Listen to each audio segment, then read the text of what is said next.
Hello and welcome to Alternate Dimensions Zendikar Rising Set Review. I'm the owner, Brad, and we're going to talk about the cards from Zendikar Rising, the new set that is pre-releases this Friday through Sunday. We're going to go through talking about the cards that I believe are constructed playable in Standard, Modern, and Pioneer. I'll do a brief passing over the other ones, but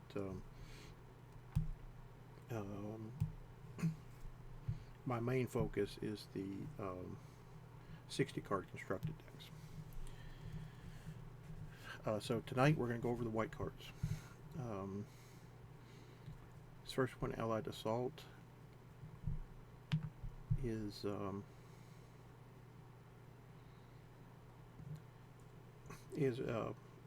features the party mechanic.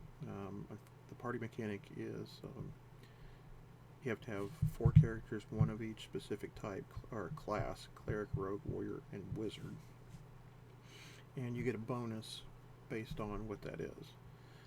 Most of these cards are not going to see a lot of constructed play. They're mostly going to be limited play, based on the fact that while they scale based on how many party members you have, keeping 4 creatures out there, because they have to be 4 different creatures, one of each different class, to constitute a full party. It's going to be difficult. So this is a fine card for limited.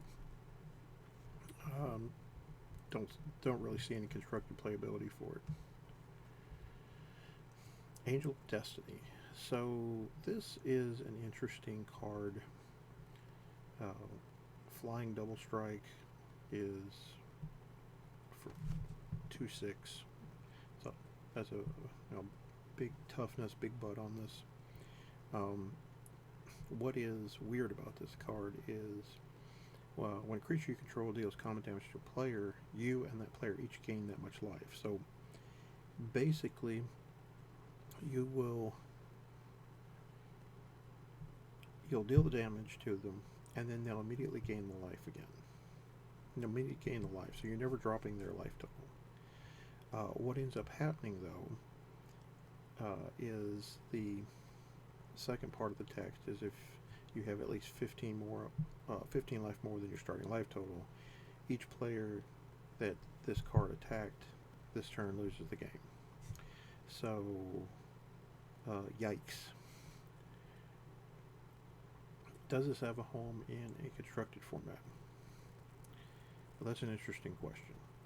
15 more life than you started with would be 35. That's quite a lot of life. Now, there are a lot of creatures that gain life in this format, that will be in this format. There's a lot of cards in this format that have lifelink. So I can't say it's not impossible. Would I bet my life on it? Probably not.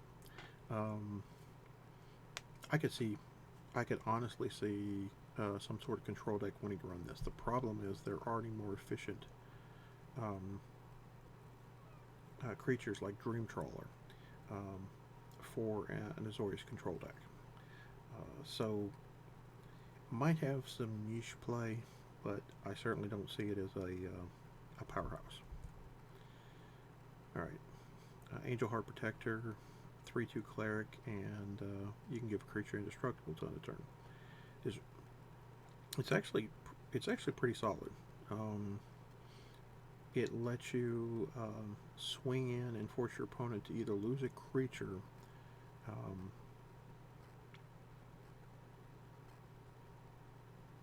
or take the damage. Now, obviously, the ETB can be responded to, so it's definitely not foolproof, but it's a good card. You might actually see some standard level play. I don't think it's any better though than our our pet, the 1-mana dog, or the 1/1 enchantment creature that sacks to protect an enchantment creature or enchanted creature. Uh,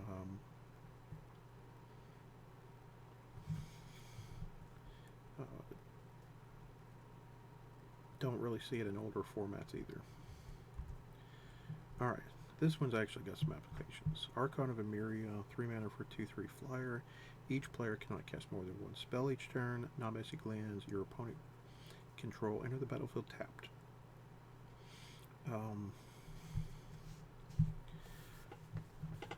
So immediately what sticks in my mind is decks like Death and Taxes. You can vial this creature into play at the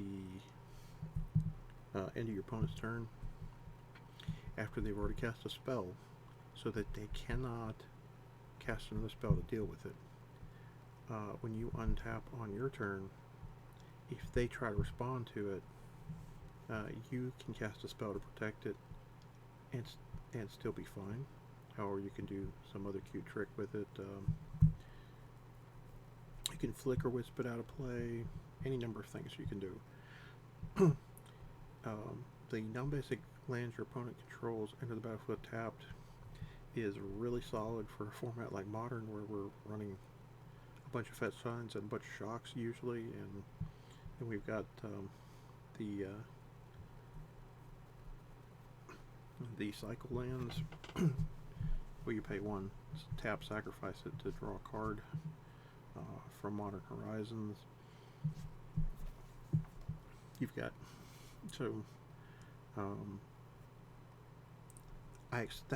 that's where I expect to see that played. Possible also in Pioneer, because it messes up with a lot of the non-basic lands that you have in Pioneer.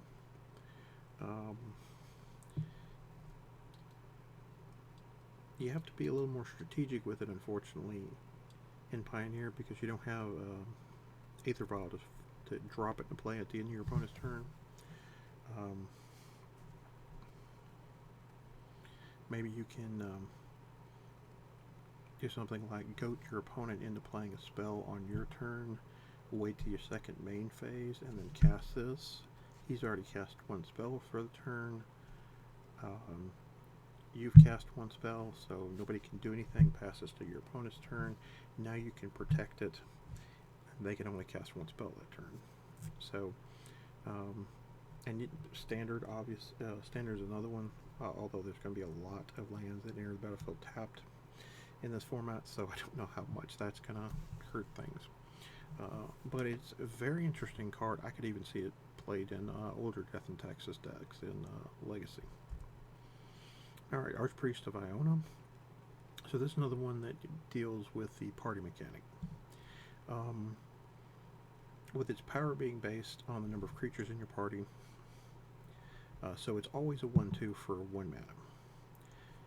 What I like about this card is it's aggressively costed, and if you have a second creature or a second party member type, it's already cleric, so it'd have to be a warrior, a rogue, or a wizard, then he's going to be better than a Savannah Lion, so he'd be a 2/2,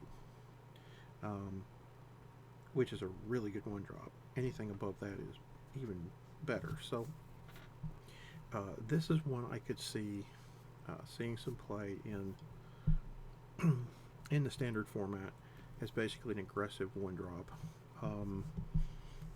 in a deck that can warrior is going to be a type that's in multiple colors, but it's definitely in white as well, white and red. So if you're in if you're in that market, it doesn't take a lot to make it a 2/2. So it, at the very least, you get that. If there is such a thing as a deck that is able to keep its party together consistently, then you're even getting massive bonuses, because a 4/2 flyer that gives another a creature +1/+1 and flying is just nuts. Um, Again, it's that scaling effect that can be very interesting. I think it will see some standard level play.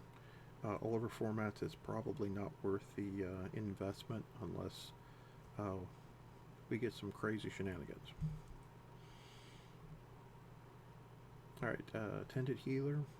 So, this is one that is supposed to be in a mono clerics build. There are a number of cards in the set that are based around a single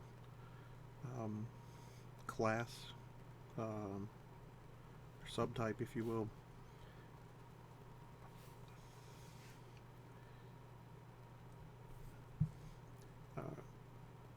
And there are cards for each of those for where you can build a mono subtype deck like Cleric, Rogue, Wizard, or Warrior, or you can build the party, which is all four of them, or a combination. I don't really see this one going above anything but limited formats, just because there are so many extra pieces, hoops you have to jump through. It's understated, and the ability is a little expensive for what you want to be paying for. All right, Canyon Jabroni. So first the landfall cards we see. The landfall triggers creatures you control get +1/+1 until end of turn. It's a 1/2 for 3 mana. Unfortunately for me, this is, despite a blanket anthem effect when you do landfall, 3 mana is a lot for a 1/2. It gets blown up by nearly every removal spell in the format. Shock kills it, which is the cheapest 1 mana removal spell in red.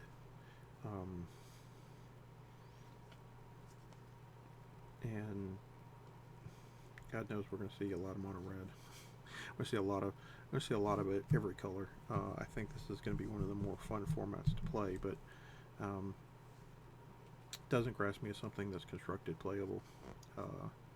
Limited playable, but not constructed. So here's our token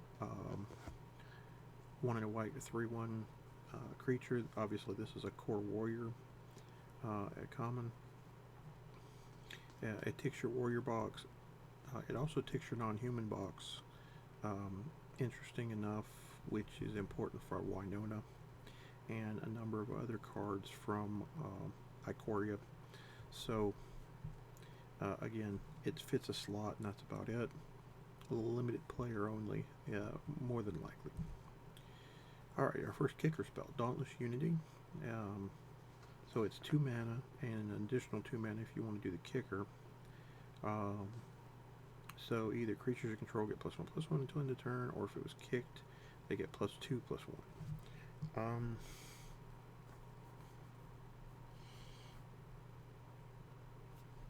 So the additional kicker cost is not that great. 2 mana for an anthem effect is fine. And instant speed is a great combat trick.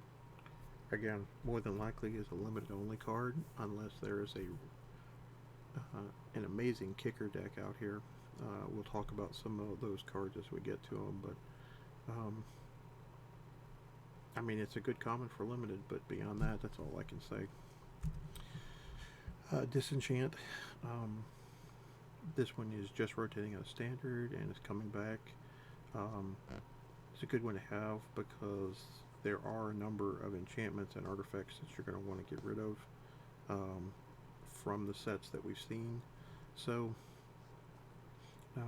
it is a sideboard option and nothing more. Myriad Captain. 1 mana, or 4 mana for a 1/1 flying vigilance, and it enters the battlefield. You put a +1/+1 counter on it for each creature in your party. So it is absolutely understated if you play it by itself, because now you have a 2/2 flying vigilance for 4 mana, which is fine rate and limited, and very terrible and constructed, specifically with what we've been dealing with over the past couple of years.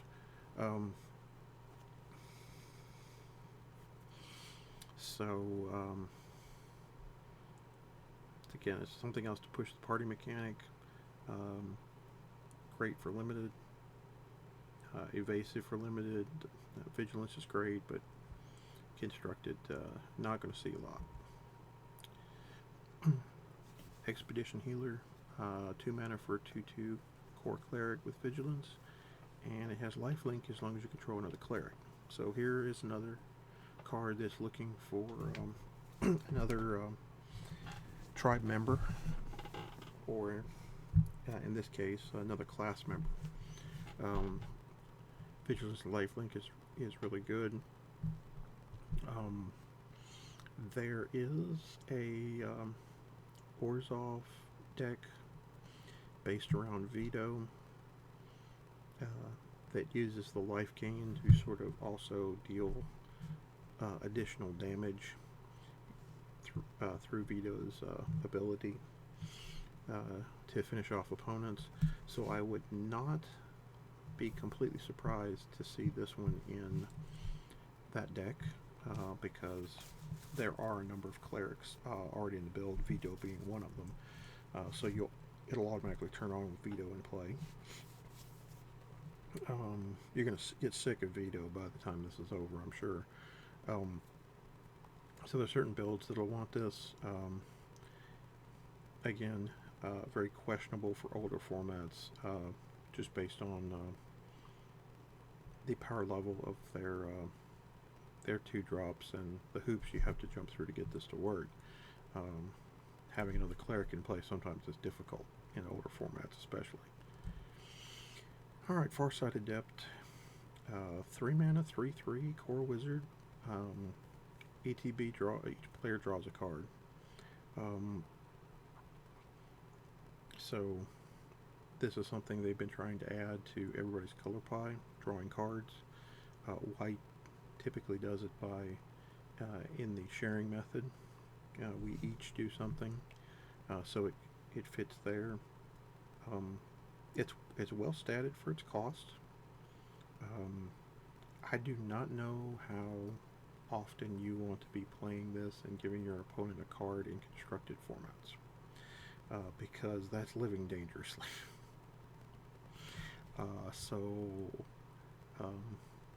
To me, limited only, and we'll move on. Artwork's beautiful though. Fearless Fledgling. It's a 2 mana 1/1 griffin that looks like he flies.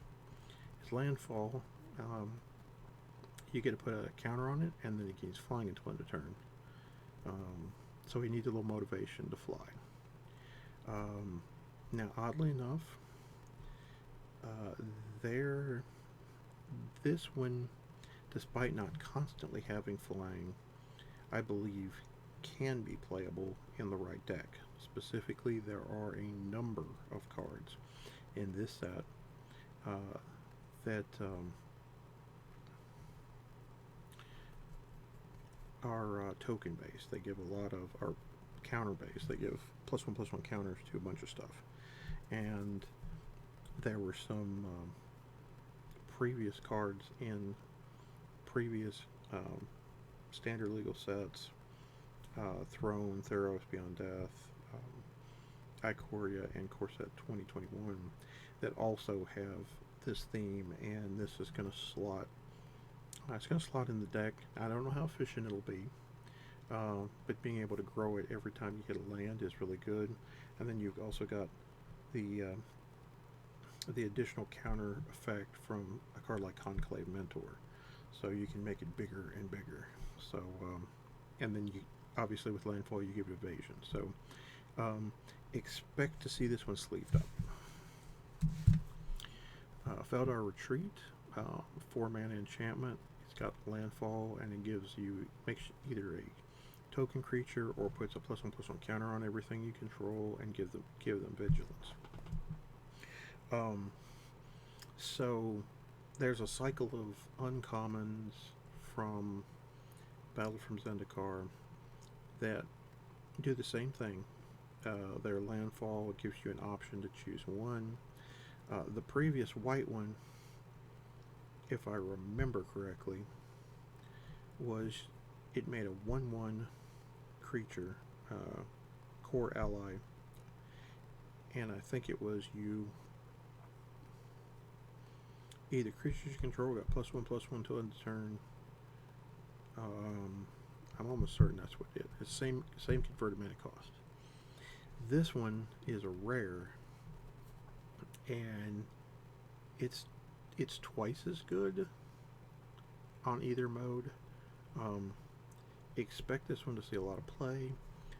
I'd be willing to bet that you would see this in control decks as a way to put down cheap blockers.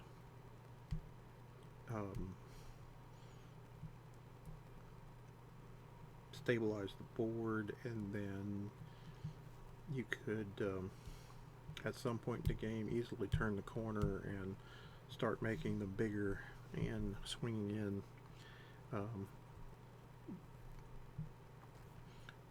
4 mana may be a little bit much for a card that may not do anything on the turn it enters the battlefield in older formats, unless you have a cheaper way of getting it out. But this is absolutely going to see standard play, and you may get sick of this card, so make sure you pack those Disenchants. Next up is Journey to Oblivion. It's 5 mana, lets you exile a non-land permanent until this leaves the battlefield, and it's 1 cheaper to cast for each creature in your party. So 5 mana to do this is a little expensive. The discount fits for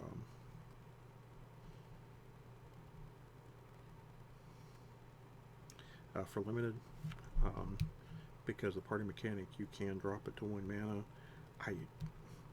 You might get the discount in constructed,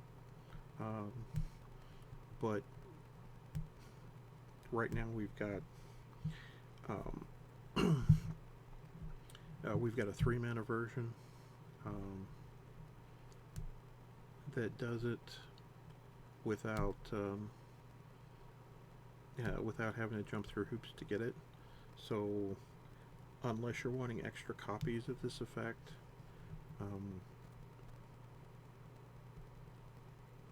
I mean, we've got both Glass Casket and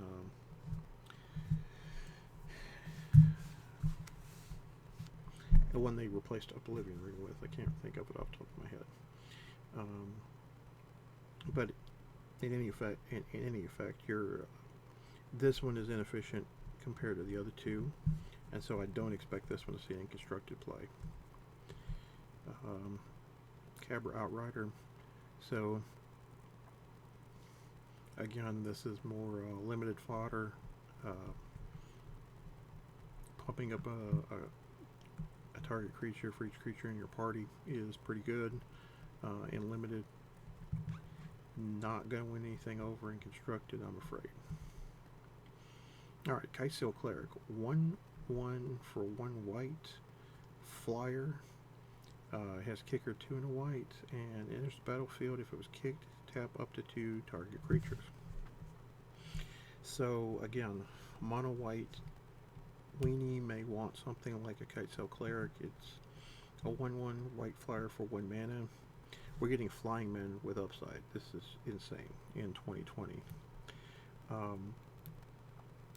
And then if you need to break through in the late game, the other ones that you draw, you can actually tap 2 creatures down with it, and it's not just a terrible 1/1. You know, it actually helps you get the less points of damage through. So yeah, I see this is going to be great for limited, and I see it as a nice white aggressive card for potentially a standard White Weenie build. So, nothing to write home about, but having the kicker ability makes it a little closer to playable. That gives you a way to break through at the end during the end game. Core Blade Master. So this one's scary. 2 mana for a 1/1. Core Warrior, double strike. Equipped warriors you control have double strike. So here's another warrior that passes out a trait. Here's another card that passes out a trait like this. So if a warrior equipment deck is good, then this is going to be an all-star in there because it really makes blocking difficult for your opponent. Very difficult.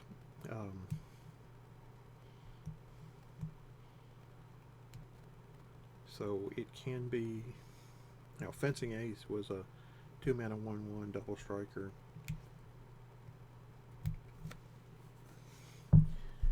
This guy by himself is a decent creature. Better if you have auras or equipment. And equipment seemed to be the feast of the day in this set. So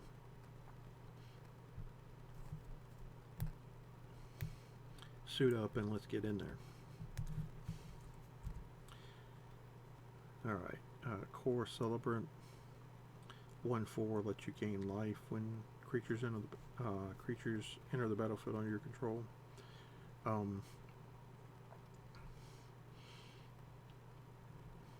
I don't think this one will see play in the veto deck, but certainly could be wrong because that's a potentially repeatable life gain, which is a life drain with veto as well. So certainly worth a look, but I think there are probably better creatures for the life gain / drain aspect in that deck. Legion Angel, 4 mana for a 4/3 Angel Warrior, and when it enters battlefield you can reveal another copy from outside the game and put it in your hand. I originally thought this was a pretty interesting card, but the problem is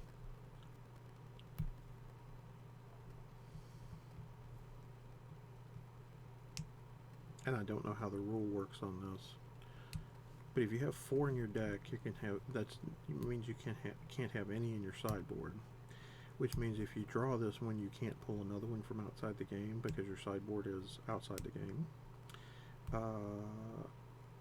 So I don't know how this works. If this thing was made for a more casual format, or Commander, if you're playing with sideboards, but even then, if you're playing with sideboards, you can't pull another copy. So yeah, this one's getting a thumbs down. Alright, Luminarch Aspirant, 2 mana for a 1/1 human cleric, and at the beginning of combat on your turn, put a +1/+1 counter on target creature you control. Yeah, so the counter deck I was talking about earlier. This is a 4/. Get them while they're cheap, especially if you like that deck, because between Conclave Mentor and the Hydra and this and a few more cards later, as well in other colors, deck's gonna blow out of proportion really quick. So here's another limited card, 5 mana 4/4. You play a land, you get to tap a creature an opponent controls. Really good for limited to break through, but we're looking at constructed, so move on. Maul of the Skyclaves. Alright, so all of the equipment in Zendikar Rising basically gives you a free attach, like it's an aura. Or actually, it's better than an aura because you get to cast it, and then you get to the trigger, the ETB trigger lets you equip it immediately to a creature. I think that's fantastic design. I've been wondering for years why that wasn't an option. I hope that equipment going forward does that, because it's beautiful. So this one is undercosted for the ability to give +2/+2 flying and first strike, but the equip cost is a little bit higher. Alright, so that's fine. Again, the equipment decks are going to like this. It's basically an aura equipment, or equip aura, or whatever you want to call it. And the free attach is what really is a selling point on this, and actually all the equipment from this set. So it's almost like Embercleave was trying to tell us something.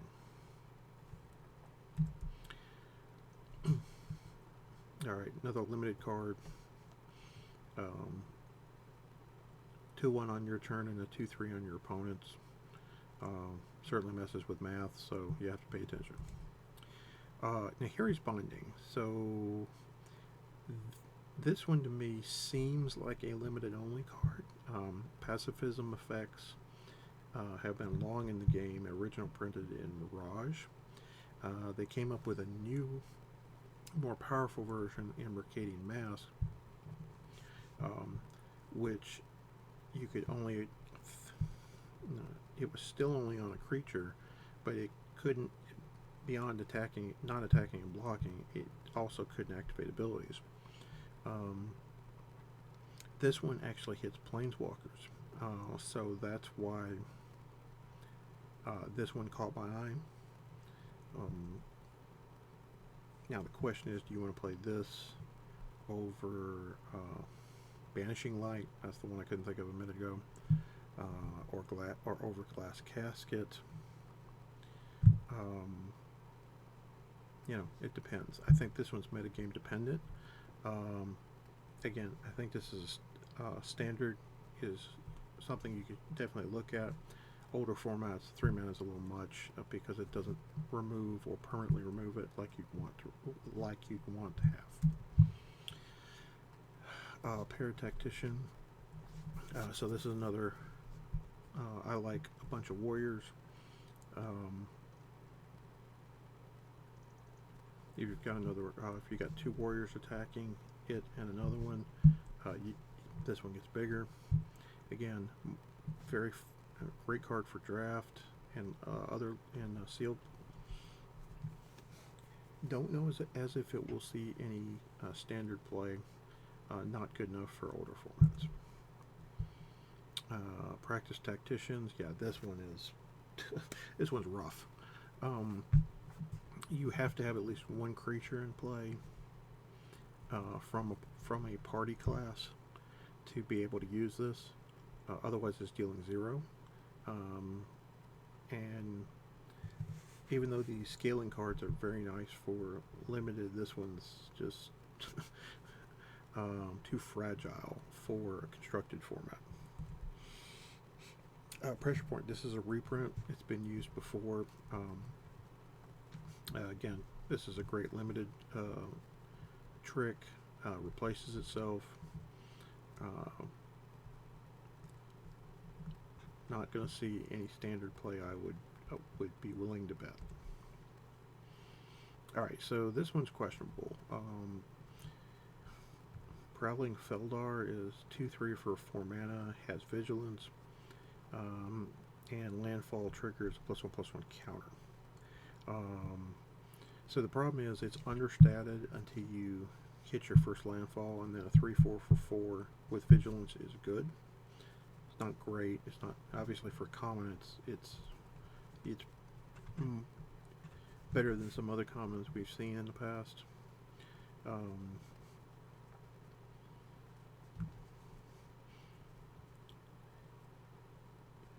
If you're trying to, if landfall was what you're after and you're trying to jam as many landfall creatures in a deck, then this might be worth a slot. I really see it only as a limited format card. as much as I'd like to, make it a 3/4 or a 4/5 with Vigilance and get in there, um, I think the real Landfall deck is going to be red-green and not white-green or white-red, but at least in Standard. So, and potentially Pioneer there as well, but yeah, I don't really see this one doing much. Alright, Resolute Strike. 1 white instant, +2/+2. If you target a warrior, then you may attach equipment you control to it. So there's a ton of shenanigans you can do with this, and not just in limited. Particularly, we've got equipment floating around in older formats like the swords and Batter Skull. Obviously, this is probably not going back to modern, but you also have Colossal Hammer, which, hey, look, this guy got through unblocked. Okay, Resolute Strike, +2/+2, equip the hammer. Oh, he has double strike. Oh, you're dead. Beware. You might see some Jankalicious out of this one. Seagate Banneret. So this is a fine limited card, and it is absolutely power creep, because in Battle for Zendikar there was a 1/1 that was a core ally that I think it was core scout ally that did the same thing. So I feel cheated. I didn't get any allies this set. Anyway, yeah, I just see this as a limited card. 5 mana for that effect is a little much. For that mana, I'd want to put +1/+1 counters on everybody. Shepard of Heroes. So this is a lot of life gain if you're in a party deck, but again, limited. Looks like a limited card only. Skyclave Apparition. This one has got some meat to it, and I ain't talking just about for Standard, because you get to exile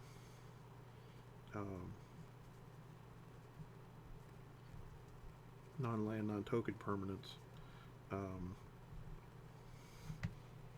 that your opponent controls, 4 mana or less, and even if they kill the apparition, they're only getting a token with power and toughness each equal to the converted mana cost of the card you exiled. So that Uro that I just exiled, you get a 3/3. The Uro's gone.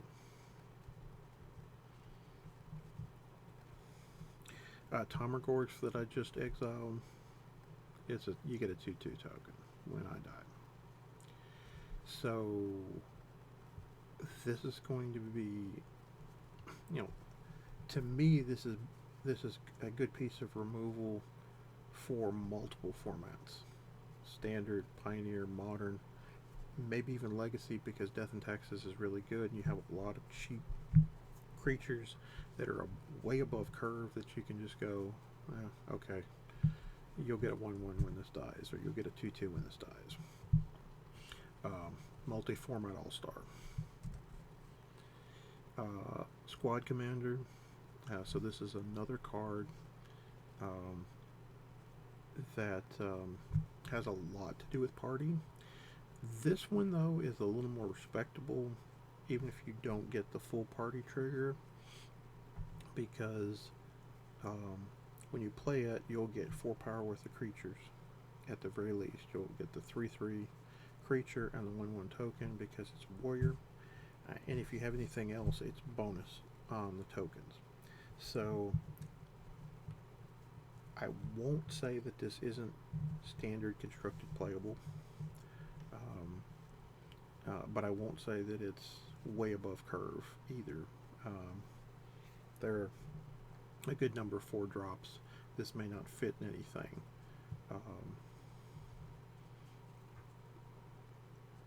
But if you happen to have more classes besides warrior in your deck, this might be worth a couple extra tokens, and going wide, may just get you a win. So worth experimenting.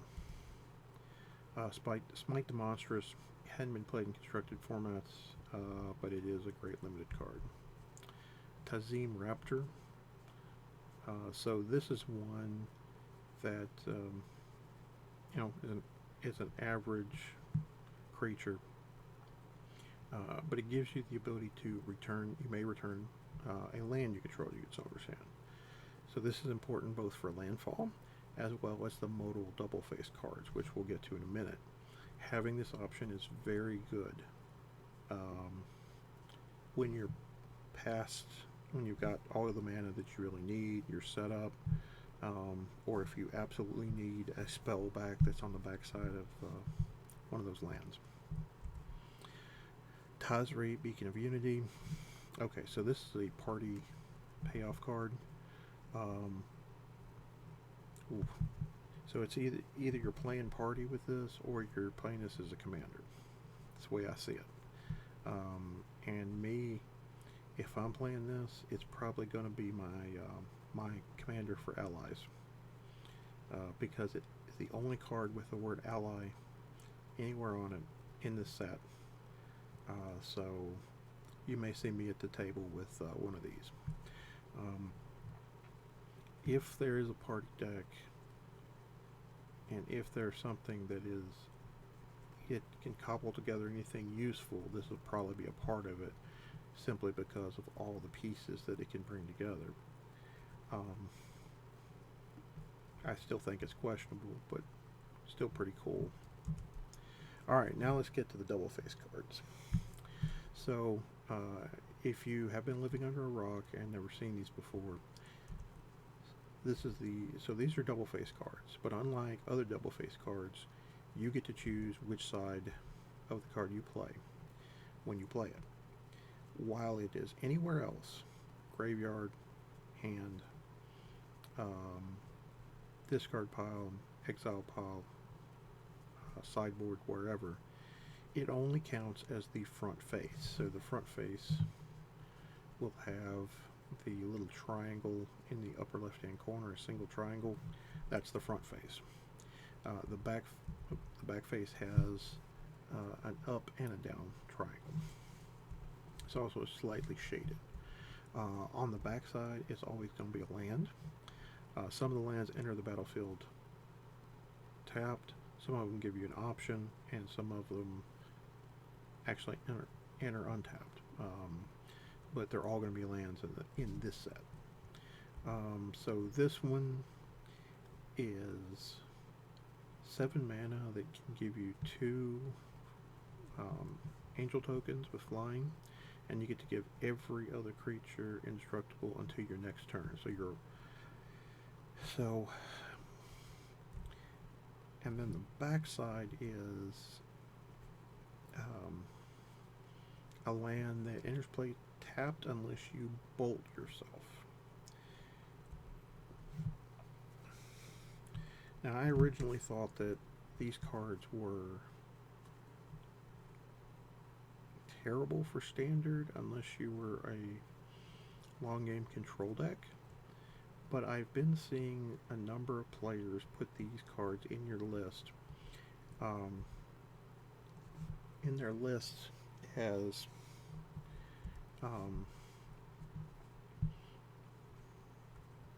splitting, it being both a land and a potentially powerful late game spell.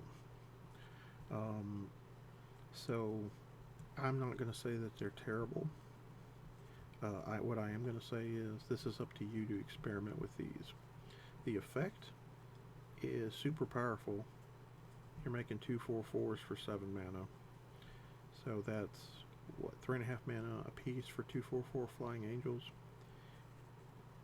And then you've got the bonus of giving all your other creatures that are in play indestructible until to your next turn. So now your opponent cannot wrath the board on their turn. They're going to be stuck at your mercy.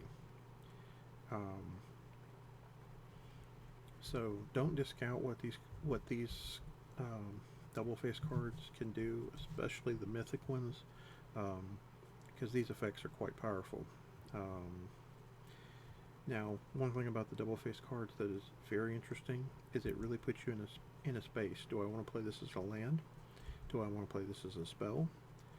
Am I forced to playing this as a land early? Do I need this land late? There's going to be a lot of decision-making trees, and that's one reason I love the game so much. It's going to be fun to experiment with. Alright, so all of these are going to be the double-faced cards. Cabrera Takedown. It lets you shoot a creature or planeswalker based on the number of creatures you control. And then the backside, the uncommons are all going to interplay tapped. But it also doubles as a land. So, obviously this effect is difficult to keep going. You don't know how many creatures you're going to have at any one time. If you're an aggressive deck and need removal spells for creatures or planeswalkers, and you're in mono white, let's say you're mono white. Mono white usually doesn't have a card that will do anything like this. So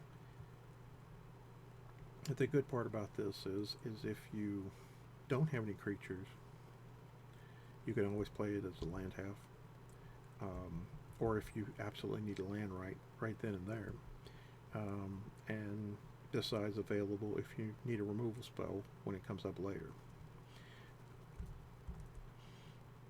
Alright, Mckindy Stampede. So this is a 5-mana. Everything gets all your stuff gets +2/+2, and obviously a tapped land that produces white on the back. This is to me, it's a limited card. I don't see this one making constructed deck even with the land, because that's not an effect that you really want, that I would think that you would really want in a game. Alright, this one's expensive, but I've actually seen this on a few lists that I've been looking through, and I decided I'll talk about it. So, Ondu Inversion is 8 mana, destroy all non-land permanents. It also enters battlefield tapped and taps for white, even though it's a rare. So, this is difficult, right? Planar Cleansing was 5 mana, destroy all non-land permanents, but it was triple white, and it doesn't have the land half. So this is 3 mana more expensive, but gives you the flexibility of being able to play it as a land.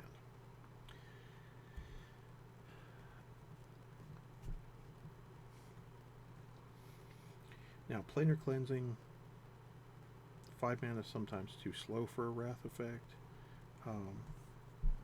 but it's really good at getting rid of everything you need. All the enchantments, all the artifacts, all the creatures, all the planeswalkers, get them out of here.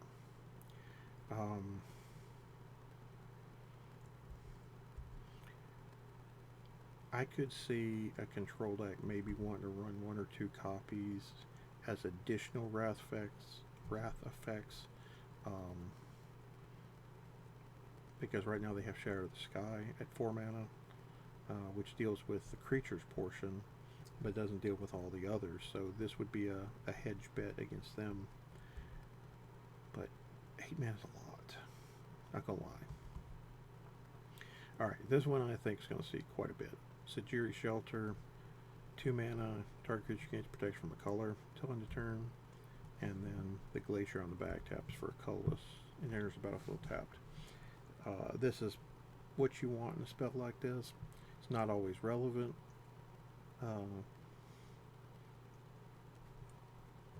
It's something you can play as a land if you need it, and if not, you've got the spell. There's some decks you want this. You want some protection from all those removal spells, or you want a way to break through with damage, and this gives you both options.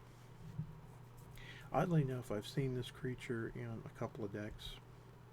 The Cleric, it gains your life on one side, and then a tap for white land on the back. Again, it was seeing veto is what I was seeing.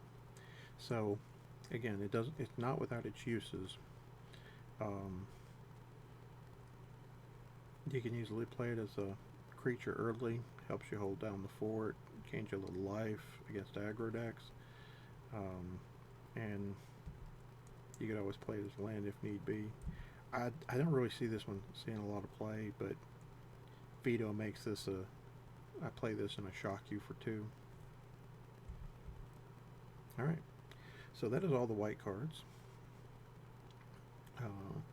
Check back tomorrow night for our video on blue cards.